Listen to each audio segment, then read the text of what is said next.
Hello everyone, good morning to all of you. Welcome to logic Pathshala. आज के इस video में हम कवर करने वाले हैं 17 और 18 ऑफ दिसंबर के इम्पॉर्टेंट करंट अफेयर्स के क्वेश्चंस। पीडीएफ आप लोगों को अवेलेबल मिल जाएगा लॉजिक पाठशाला के टेलीग्राम ग्रुप से, लॉजिक पाठशाला 16, जिसका कि लिंक आपको मिला है डिस्क्रिप्शन बॉक्स में। तो चलिए आज के सेशन को स्टार्ट करते हैं। बहुत सारे करंट अफेयर्स कवर करने वाले हैं और सभी इंपॉर्टेंट होंगे। साथ में हम कवर ज़रूर करते हैं, देखिए हर रोज़ स्टडी जीके के क्वेश्चंस भी। तो अगर आप रोज़ फॉलो कर रहे हैं करंट अफेयर्स तो आप अपने स्टडी जीके के क्वेश्चंस को भी यहाँ से प्रिपेयर करते रहेंगी। सो आज के इस वीडियो को स्टार्ट करते हैं मोटिवेशन कोट से। Running away from your problems is a race you will never win. जितना आप देखिए अपनी प्रॉब्लम से भागेंगे उतना ही आप रेस में पीछे हो जाएंगे और आप जीत नहीं पाएंगे। तो प्रॉब्लम से भागना नहीं है, बल्कि हमें उसका सामना करना है, प्रॉब्लम्स को से निपटना है और अपनी रेस को जीतना है। तो इसलिए क्योंकि प्रॉब्लम भागने से तो सॉल्व नहीं होंगी। देखिए जब तक आप उनका फेस नहीं करेंगे, अपने कॉन्फिडेंस से उसका सामना नहीं करेंगे, तब तक आप उस प्रॉब्लम से बाहर नहीं निकल पाएंगे। सो कोशिश करें प्रॉब्लम सॉल्व करने की और रेस को जीतने की। तो चलिए आज के इम्पॉर्टेंट डे से शुरू करते हैं। तो 18 ऑफ दिसंबर को इम्पॉर्टेंट डे होता है इंटरनेशनल माइग्रेंट्स डे। जो है ये मनाया जाता है 18 दिसंबर को। इस दिन को मनाने का मेन पर्पस होता है कि जो माइग्रेंट्स हैं, यानी हिंदी में कहते हैं उन्हें प्रवासी, उनके सामने क्या क्या डिफ़िकल्टीज़ आती हैं, क्या क्या उनके सामने देखिए चैलेंजेस आते हैं, चुनौती आती हैं, उसके बारे में जो है जागरूकता बढ़ाना इस दिन का मेन उद्देश्य है। इस दिन को स्टेबलाइज किया था 18 दिसंबर 1990 में यूनाइटेड नेशंस ने। तो यूएन ने जो है इस दिन की स्थापना की थी 1990 में। अब थीम जो कि हमारे लिए इम्पॉर्टेंट है, तो थीम हमें याद रखनी है। इस बार इसकी थीम रही है act today for a better tomorrow for all. तो आप इतना भी इसको याद रख लेंगे तो इनफ है। तो एक्ट टुडे इस बार थीम ज़रूर याद रखिएगा, बिकॉज एग्ज़ाम में ना कई बार डेज का को ना पूछ के उसके थीम पूछ लेते हैं, इसलिए हम लोग थीम के भी बारे में आपको बोलते हैं कि इसको भी आप लोग ज़रूर याद रखें। चलिए अब पहले क्वेश्चन की बात करते हैं। So first question is which country abolished visa requirements for citizens of 33 countries including India. Bharat सहित अभी 33 देशों के नागरिकों के लिए वीज़ा की जो आवश्यकता थी उसे समाप्त कर दिया कि भाई अब आपको इस कंट्री में आने के लिए वीज़ा की ज़रूरत नहीं पड़ेगी। ठीक है, तो ये किस कंट्री ने किया है अभी? तो अभी रिसेंट किया है इसे ईरान देश ने। तो ईरान ने भारत सहित 33 कंट्रीज़ में सिटीजन्स को जो वीज़ा रिक्वायरमेंट होती है उसको एबोलिश्ड कर दिया है, यानी समाप्त कर दिया है। और ये डिसीज़न ईरान ने इसलिए लिया है ताकि यहाँ पे जो टूरिज्म है, जो पर्यटन है, जो टूरिस्ट आते हैं यहाँ पे, उसको भी एक बूस्टअप मिले और ये ज़्यादा से ज़्यादा कंट्रीज़ के जो विजिटर्स हैं उनको अपने देश में अट्रैक्ट करे, उनको आकर्षित करे। क्योंकि जितना देखिए टूरिस्ट आएंगे, जितना टूरिज्म बढ़ेगा, उतना इकोनॉमी बढ़ेगी उस कंट्री की। तो यही मेन उद्देश्य है। और इस डिसीज़न के बाद अब टोटल 45 कंट्रीज़ हैं जो कि ईरान में आ सकते हैं विदाउट वीज़ा, जिसमें इंडिया भी इंक्लूड है। नाम याद करने की ज़रूरत नहीं है कि कौन कौन सी कंट्रीज़ हैं, इंडिया याद रख लीजिएगा और बाकी कौन सी कंट्री ने ऐसा किया है ये हमें सिर्फ यहाँ से याद रखना है। बात करें ईरान की, तो ईरान देखिए आप देख सकते हैं यहाँ लोकेटेड है ईरान।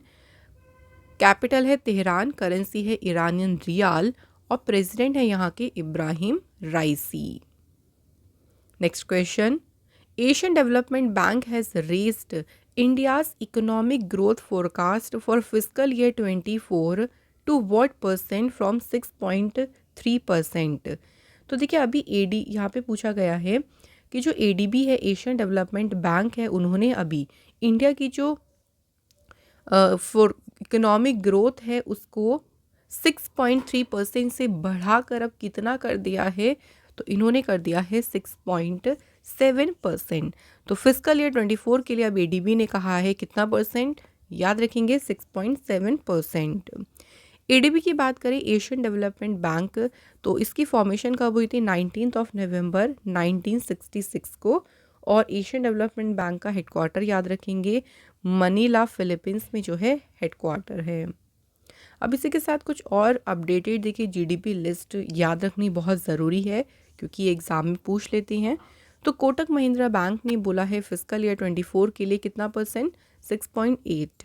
सिटी ग्रुप ने कहा 6.7, डीबीएस ने कहा है 6.8%, एडीबी ने देखिए फिजिकल ईयर 24 के लिए बताया है 6.7 और अभी फिजिकल ईयर 25 के लिए भी इन्होंने अनुमान लगा दिया है 6.7% का।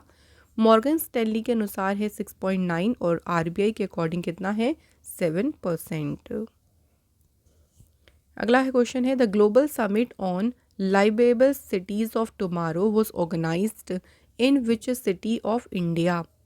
तो ये जो देखिए समिट है, ये जो ग्लोबल समिट हुआ है, इस समिट ये जो समिट है भारत के कौन से शहर में आयोजित किया गया था? तो लाइवलेबल सिटी ऑफ टुमारो समिट ये हुआ था गुजरात की कैपिटल गांधीनगर में। इस समिट को इनॉग्रेट किसने किया? यहाँ से ये भी याद रखना है। तो गुजरात के जो चीफ मिनिस्टर हैं भूपेंद्र पटेल और यूनियन मिनिस्टर कौशल किशोर, इन दोनों ने जो है समिट को इनॉग्रेट किया है। ये जो समिट है ये पार्ट किसका है? वाइब्रेंट गुजरात ग्लोबल समिट 2024 का। तो इसी का ही एक पार्ट है और इसे ऑर्गेनाइज किया गया है कहाँ पे? गांधीनगर में। नेक्स्ट क्वेश्चन है, यहाँ पे कुछ स्टेटमेंट दी गई हैं जो कि ऑटोनॉमियस फ्लाइंग विंग टेक्नोलॉजी डिमॉन्स्ट्रेटर से रिलेटेड है। तो यहाँ हमें बताना होगा कि कौन सा स्टेटमेंट यहाँ पे सही है। पहला स्टेटमेंट है देखिए, ये एक इंडिजीनियस मतलब होता है स्वदेशी। तो ये एक स्वदेशी high speed flying wing unmanned aerial vehicle है। अनमैन मतलब कोई भी यहाँ पे मैन की ज़रूरत नहीं है।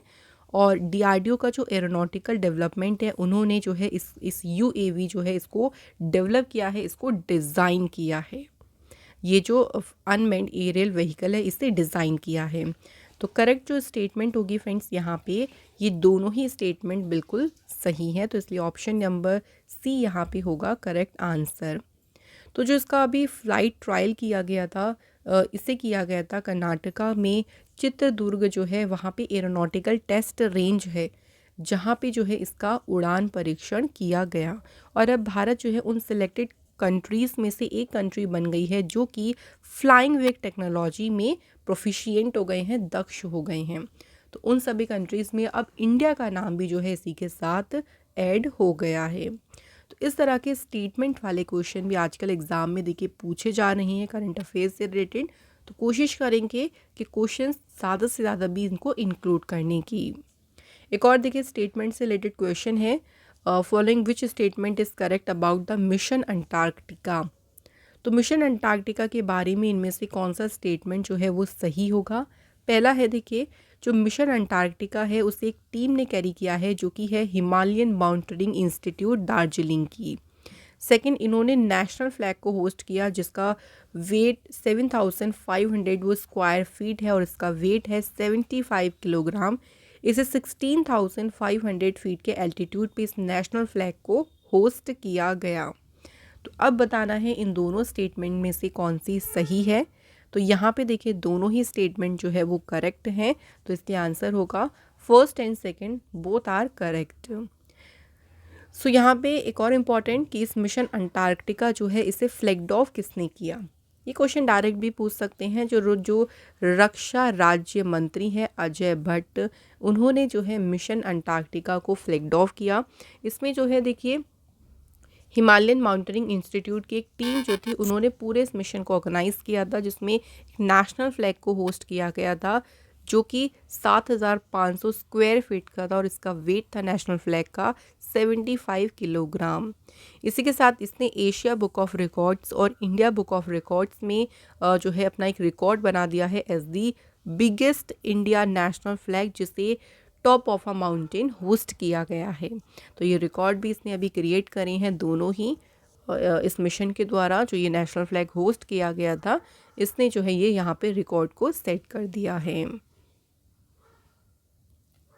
Next question, who among the following celebrities have not, या नॉट अच्छे से ध्यान से पढ़ना है, have not been included in the top 10 of Britain's world top 50 Asian celebrities list. Britain की जो वर्ल्ड टॉप 50 देखिए एशियन सेलिब्रिटीज़ की लिस्ट आई थी उसमें शीर्ष यानी टॉप 10 की अगर बात करते हैं, कौन से सेलिब्रिटी हैं जो कि टॉप 10 में इंक्लूड नहीं हैं?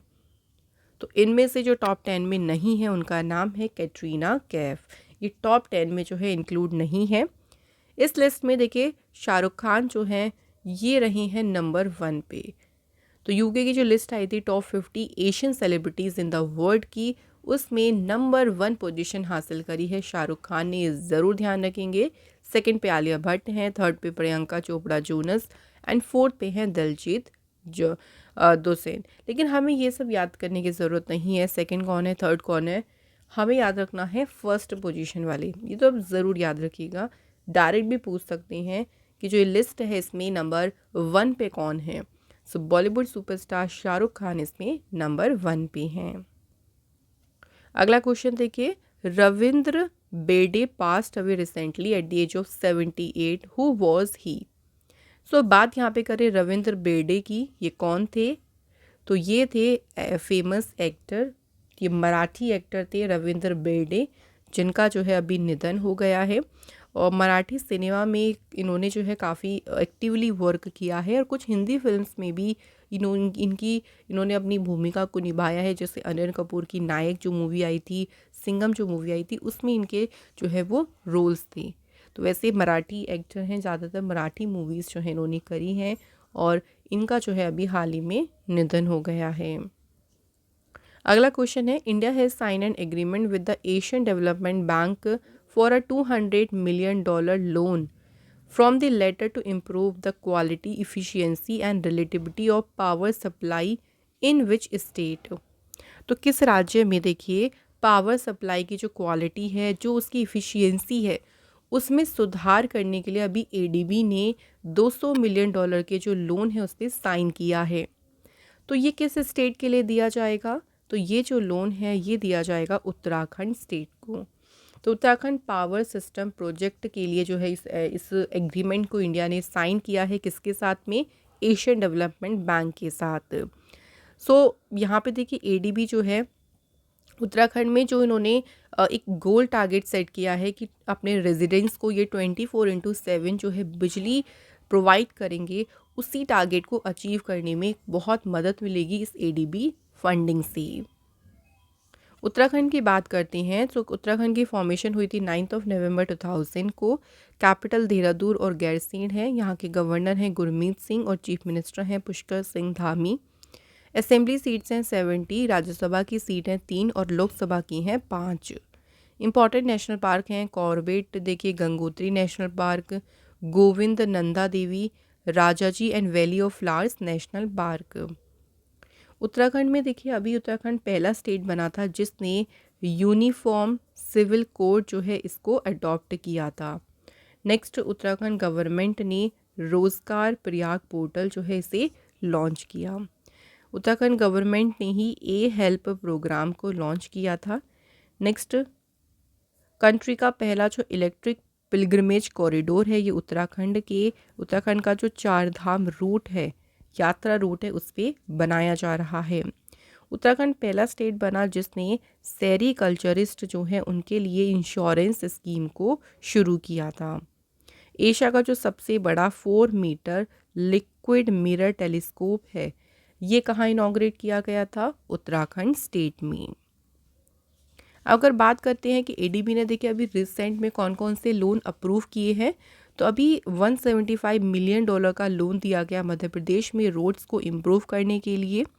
एडीबी ने $181 मिलियन का लोन दिया था अहमदाबाद में जो पेरी अर्बन एरियाज़ हैं उसको इम्प्रूव करने के लिए। एडीबी ने अप्रूव किया $40.5 मिलियन के लोन को मेघालय स्टेट के लिए, या कि यहाँ पे जो चाइल्डहुड डेवलपमेंट है उसके लिए जो है लोन अप्रूव किया गया। नेक्स्ट देखिए $200 मिलियन का जो लोन है ये दिया गया राजस्थान स्टेट के लिए, ताकि यहाँ पे जो अर्बन सर्विसेज हैं उसको और अच्छे से बढ़ावा दिया जा सके, उसको बढ़ाया जा सके और उससे अच्छे से डील किया जा सके। तो ये जितने भी देखिए अभी लोन अप्रूव हुए हैं ये इन सभी स्टेट्स के लिए अप्रूव किए गए हैं। तो यहाँ पे हमें स्टेट का नाम याद रखना है कि किस स्टेट को ये लोन अप्रूव हुआ है। नेक्स्ट देखिए, India's Uma Shekhar has been elected to the governing council of the International Institute of for the Unification of Private Law. तो यहाँ पे पूछा गया कि ये जो इंस्टीट्यूट है इसका हेडक्वार्टर कहाँ पर है। इसका हेडक्वार्टर कहाँ पे है? रोम, इटली में। क्वेश्चन एक तरीके से ये भी अगर पूछते कि जो ये इंस्टीट्यूट है, international institute for the Unification of Private law, अभी देखिए इसके गवर्निंग काउंसिल के लिए किसे चुना गया है। तो अगर इस तरह से क्वेश्चन अगर पूछते तो आंसर होता उमा शेखर को, और इसका हेडक्वार्टर है रोम, इटली में। इस इंस्टीट्यूट की बात करती हैं तो इसका कोर मिशन देखिए क्या है, स्टेट्स और जो ग्रुप ऑफ स्टेट है उनके बीच कमर्शियल लॉ, प्राइवेट और जो कमर्शियल लॉ है उसकी कोऑर्डिनेटिंग, साथ ही में मॉडर्न उसका जो मॉडर्नाइजिंग है, आधुनिकरण है, इन सभी की जो नीड्स हैं, जो ज़रूरतें हैं उसको स्टडी करना, उसको ये सभी सारी चीज़ें जो है वो इसके मिशन में शामिल है। और अभी इसकी गवर्निंग काउंसिल के लिए चुना गया है इंडिया के उमा शेखर को। नेक्स्ट क्वेश्चन है, Vipin Chandra has been honoured with the champions of the change award by the interactive forum on Indian economy. तो अभी विपिन चंद्र जो है इन्हें चैम्पियंस ऑफ चेंज अवार्ड से सम्मानित किया गया है। ये किस कंपनी के सीईओ हैं? तो ये जो है आइशिया सॉफ्ट टेक्नोलॉजीज़ कंपनी है, इसके जो हैं ये सीईओ हैं। इस कंपनी की बात करते हैं, एशिया सॉफ्ट टेक्नोलॉजीज़, ये एक नॉन प्रॉफिट ऑर्गेनाइजेशन है जिसे गवर्नमेंट ऑफ इंडिया ने रिकॉग्नाइज़ किया है for its outstanding leadership and transformative impact. तो जो इनका उत्कृष्ट नेतृत्व है देखिए, और जो इनकी लीडरशिप है उसके लिए इनको जो है एक रिकॉग्नाइज़ किया है गवर्नमेंट ऑफ इंडिया ने as a non profit organization के रूप में। अगला क्वेश्चन देखिए, which foundation has been honoured with Telangana business awards for the best girl child empowerment program initiative of the year. So वर्ष की सर्वश्रेष्ठ बालिका सशक्तिकरण कार्यक्रम पहल के लिए किस फाउंडेशन को तेलंगाना बिजनेस जो अवार्ड है इससे सम्मानित किया गया है? तो फाउंडेशन का नाम है बीबीजी फाउंडेशन। तो बीबीजी जो फाउंडेशन है इसे अभी तेलंगाना बिजनेस अवार्ड से जो है ऑनर किया गया है। ये जो अवार्ड है इसे तेलंगाना बिजनेस अवार्ड के द्वारा प्रेजेंट किया गया, जो कि एक डिस्टिंग्विश प्लेटफॉर्म है। ये प्लेटफॉर्म डेडिकेटेड है अलग अलग सेक्टर में जो एक्सीलेंस है उसको रिकॉग्नाइज करने के लिए। इस अवार्ड का क्या उद्देश्य है? To promote business excellence by providing a structural framework for assessment. तो एक तरीके के बिजनेस जो एक्सीलेंस है, बिजनेस जो उत्कृष्टता है उसको प्रमोट करना ही इस अवार्ड का मेन उद्देश्य है। कुछ और रिसेंट के अवार्ड्स की बात करें तो देखिए, अभी करमवीर चक्र मेडल जो है ये किसे मिला है? डॉक्टर हेमा चंद्रन रवि कुमार को। नेक्स्ट, पद्म पाणी लाइफ टाइम अचीवमेंट अवार्ड, तो ये अवार्ड किसे दिया जाएगा? वेटरन जावेद अख्तर को। Diwali power of one award दिया गया है वान की मू को। और इंटरनेशनल जेंडर इक्वालिटी प्राइज़, ये प्राइज़ फिनलैंड के द्वारा दिया गया है अफगानिस्तान के एनजीओ को। Next question, who has been awarded the Indira Gandhi peace prize 2023। 2023 में तो इंदिरा गांधी के शांति पुरस्कार है, ये अवार्ड दिया गया है किसे? अली अबू अब्बाद और डेनियल बर्नेबोइम। तो इन दोनों को जो है इंदिरा गांधी पीस प्राइज़ से ऑनर किया गया। ये जो है उन्हें क्यों मिला है देखिए, तो इज़राइल फ़लस्तीन का जो कॉन्फ्लिक्ट था उसमें नॉन वायलेंट रेजोल्यूशन और अरब बर्ड के जो युवा रहे थे उन सभी लोगों को एक साथ लेके आना, जो यूथ हैं उन सभी लोगों को एक साथ लाने के लिए इन्होंने जो अपने एफ़र्ट्स करे थे दोनों ने, इसी एफ़र्ट्स के लिए इन्हें इंदिरा गांधी पीस प्राइज़ जो है इससे ऑनर किया गया है। Next question, recently who among the following Indian tennis player have made it into the international tennis hall of fame. So जो international tennis hall of fame है, अभी देखिए कौन से इंडियन टेनिस प्लेयर हैं जिन्होंने इसमें अपनी जगह बनाई है। तो दो प्लेयर्स का नाम यहाँ पे याद रखना है, एक है लिएंडर पेस, सेकंड नाम याद रखना है विजय अमृतराज। तो ऑप्शन नंबर सेकंड और जो फोर्थ है वो हमारा बिल्कुल सही है। इन दोनों ने जो है इंटरनेशनल जो टेनिस हॉल ऑफ फेम है जो है उसमें अपनी जगह बनाई है। सो लिएंडर पेस ये ओलंपिक मेडलिस्ट और मल्टीपल ग्रैंड स्लैम चैम्पियन रही हैं, काफ़ी बार इन्होंने ग्रैंड स्लैम चैम्पियनशिप जीती है। और विजय अमृतराज जो हैं ये 2 बार के डेविस कप फाइनलिस्ट हैं जिन्होंने अपनी जगह बनाई है international tennis hall of fame. और ये देखिए इस हॉल ऑफ फेम में शामिल होने वाले पहले 2 इंडियंस हैं। सो इम्पॉर्टेंट होगा, फर्स्ट 2 इंडियंस जो कि इंडक्ट हुए हैं हॉल ऑफ फेम में। नेक्स्ट क्वेश्चन है, who has been appointed as a new captain of the Mumbai Indians in the IPL। अब देखिए IPL जो 2024 में होगा उसके लिए मुंबई इंडियंस के जो है अब नए कैप्टन कौन बने हैं।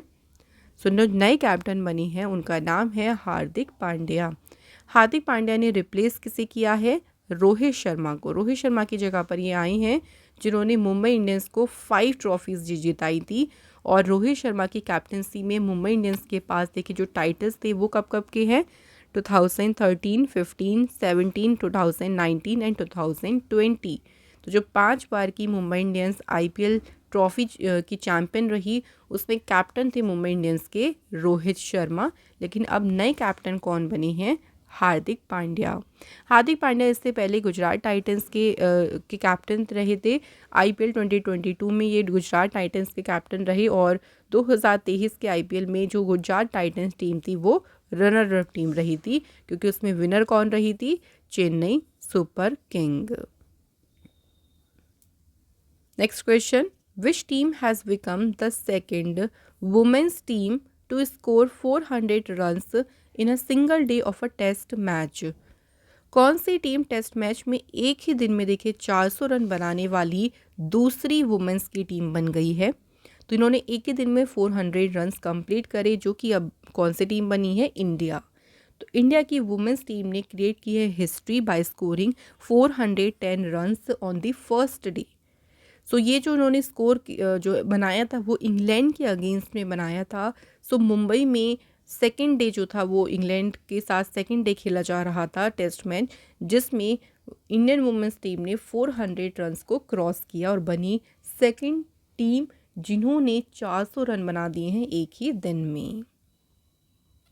Next question, BCCI retired the iconic number 7 jersey in honor of which Indian cricketer. तो BCCI ने किस इंडियन क्रिकेटर के सम्मान में जो आइकॉनिक जर्सी 7 है इसको रिटायर कर दिया है।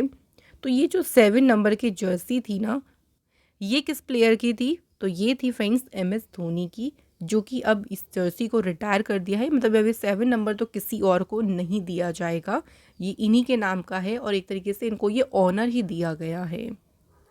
महेंद्र सिंह धोनी जो हैं वो इंडियन टीम के कैप्टन रहे थे। उनकी कैप्टनसी में काफ़ी सारी ट्रॉफीज़ जो हैं वो इंडियन टीम ने जीती थी, जैसे कि ICC mains T20 world cup 2007 की ट्रॉफ़ी हो गई। उसके बाद ODI वर्ल्ड कप 2011 का था। ICC चैम्पियंस ट्रॉफ़ी 2013, तीनों ही ट्रॉफ़ी जीत ली थी इंडियन टीम ने किसकी कैप्टनसी में, महेंद्र सिंह धोनी की। और ये जो ऑनर उन्हें मिला है, जो उनकी जर्सी देखिए, ये जो ऑनर है, महेंद्र सिंह धोनी सेकंड इंडियन बने हैं जिनको ये ऑनर मिला है। इससे पहले सचिन तेंदुलकर की जो नंबर 10 की जर्सी थी उसको BCCI ने रिटायर किया था। रिटायर करने का मतलब एक तरीके से ऑनर देने से है यहाँ पर। सो करंट अफेयर्स के क्वेश्चंस कंप्लीट हो गए हैं। अब स्टैटिक जीके के क्वेश्चंस की बात करते हैं। पहला क्वेश्चन है देखिए, which of the following is the source of the method of election of president of India. President of India के जो देखिए इलेक्शन होते हैं उसका सोर्स क्या है, कहाँ से वो लिया गया है, तो ये लिया गया है आयरलैंड के कॉन्स्टिट्यूशन से। Next question, federal features and emergency provisions in the constitution of India were borrowed from. तो इंडिया के कॉन्स्टिट्यूशन में जो संघीय सुविधाएं हैं, जो आपातकालीन प्रावधान हैं, ये प्रावधान सभी कहाँ से लिए गए हैं, तो ये फीचर लिया गया है गवर्नमेंट ऑफ इंडिया एक्ट 1935 से। Next question, the world first site to be designated as a Ramsar site was the Cobourg peninsula, और ये कहाँ पर लोकेटेड है, तो ये जो कूबर्ग देखिए प्रायद्वीप है ना, ये पहली रामसर साइट बनी थी वर्ल्ड की, इंडिया की नहीं पूरी वर्ल्ड की बात हो रही है, और ये लोकेटेड है कहाँ पे, ऑस्ट्रेलिया में। जो रामसर कन्वेंशन है ये एक इंटर गवर्नमेंटल ट्रीटी है जो कि 1971 में साइन की गई थी। ठीक है, तो ईरान में रामसर जगह है जहाँ पे कन्वेंशन हुआ था, इसलिए इसको नाम दिया था रामसर कन्वेंशन। और जो पहली साइट थी वो थी कूबर्ग पेनिनसुला। और कब जो है इसको देखिए डेजिग्नेटेड किया गया था, कब इसको सिलेक्ट किया गया था, 1971 1974 में। Next, in which year did Ramsar convention come into force. तो देखिए रामसर जो कन्वेंशन है ये साइन तो 1971 में हुआ था, लेकिन ये रामसर जो कन्वेंशन था ये लागू कब से होना शुरू हुआ, 1975 से। ठीक है, ये ध्यान रखिएगा कि लागू कब से हुआ था, ये 1975 में। अगला क्वेश्चन देखिए, Kanjli wetland is located in which state. तो कांजली वेटलैंड जो है ये कहाँ पर लोकेटेड है, तो ये है आपका पंजाब में लोकेटेड। ये देखिए एक मैन मेड वेटलैंड है जिसे काली बेन जो रिवर है उसी के पास इसे कंस्ट्रक्ट किया गया था और लोकेटेड है ये पंजाब स्टेट में। सो यहाँ हो गए हमारे आज के सभी क्वेश्चंस कंप्लीट। हमने करंट अफेयर्स भी कर लिए, स्टडी जीके के क्वेश्चंस भी कर लिए हैं। सो अब टेस्ट क्वेश्चंस की बात करते हैं। तो पहला क्वेश्चन है देखिए, who administers the oath of office to the president of India. तो जो इंडिया के प्रेसिडेंट हैं उन्हें जो है अपनी पद की शपथ कौन दिलाता है। सेकंड क्वेश्चन है, कौन से आर्टिकल में देखिए president of India can proclaim constitutional emergency, कि जो भारत के राष्ट्रपति हैं वो कॉन्स्टिट्यूशनल इमरजेंसी की घोषणा कर सकती हैं, ये किस आर्टिकल में कहा गया है। तो ये दो क्वेश्चन हैं, इनके आंसर आप लोग हमें बताइएगा कमेंट बॉक्स में। और इसी के साथ डेली करंट अफेयर का सेशन होता है यहाँ पर complete. Thank you so much for watching this video.